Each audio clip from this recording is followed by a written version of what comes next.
বৃদ্ধাশ্রমে ৬ নম্বর বেডের ওপাশে শুয়ে আছেন আমার প্রাক্তন মা।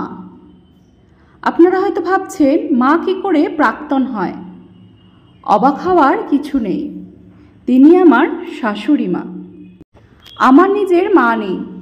যখন আমার বয়স 11 তখন আমার মা চলে যান এই পৃথিবী ছেড়ে।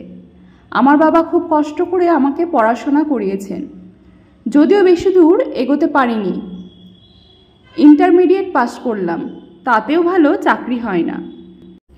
নার্সিং কোর্স শেষ করে কোনো বেসরকারি প্রতিষ্ঠানে ছোটোখাটো চাকরি জুটিয়ে নিলাম। আমার প্রেমিকের আর্থিক অবস্থা ছিল খুব ভালো, সেও শিক্ষিত ছেলে। 3 বছর সম্পর্কের পর সে তার বাবা মাকে রাজি করিয়ে আমাকে বিয়ে করলো। বিয়ের কয়েক মাস পর থেকে শুরু হলো নানান ঝামেলা। আমার শাশুড়ি আমাকে একদমই পছন্দ করতেন না। তিনি সারাক্ষণ আফসোস করতেন। তার ছেলে শিক্ষিত, ধনী, আর আমাকে বিয়ে করার কারণে তার সব স্বপ্নও ভেঙে গেল।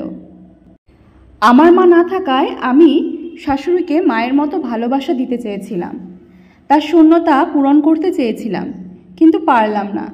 আমার স্বামীও শেষমেশ মায়ের কথায় প্রভাবিত হয়ে আমাকে তালাক দিল। কারণ হিসেবে বলা হলো আমি নার্স, আমার বাবা গরিব, আমি রূপবতী নই। আমাদের বিবাহ বিচ্ছেদে 3 মাস পর তিনি তার ছেলেকে দ্বিতীয়বার বিয়ে করালেন। ছেলের বউ রূপবতী, শিক্ষিত এবং ধনী। শোনা যায় মেয়ের বাবার অনেক টাকাও আছে।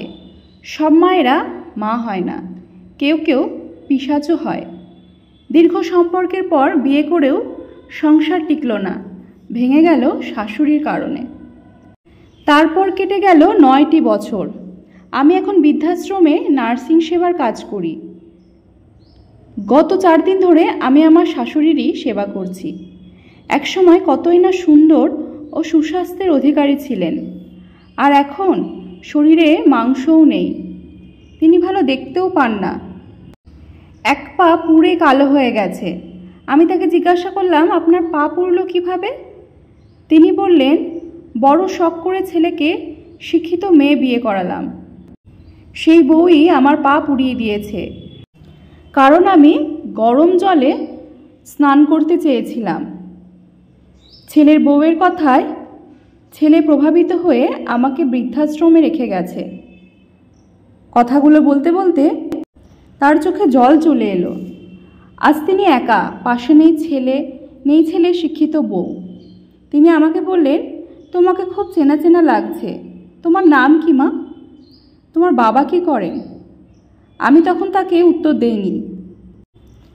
এখন তাকে গিয়ে বলবো, আপনি আমাকে খুব ভালো করেই চেনেন। যে বউটা আপনাকে আজ বৃদ্ধাশ্রমে রেখে গেছে, যে ঘর থেকে বের করে দিয়েছে, সেই বউকে ঘরে আনার জন্য একদিন আপনি যার ঘর ভেঙেছেন, আমি সেই মেয়ে। যে মেয়েটার নার্সিং কাজকে আপনি নিম্নমানের বলে অপমান করতেন, সেই নার্সিং সেবা পেয়ে আজ আপনি সুস্থ। আমি সেই মেয়ে। আমি দেখতে কুৎসিত, আমার বাবা গরিব, আমি নিম্ন শ্রেণীর নার্সিং কাজ করি। আমার এই নিম্নমানের কাজের পয়সা দিয়ে এই বৃদ্ধাশ্রম বানিয়েছি। আপনি আমাকে খুব ভালো করেই চেনেন। আমি আপনার সেই বৌমা, যাকে একদিন আপনি কুকুরের মতো তাড়িয়ে দিয়েছিলেন।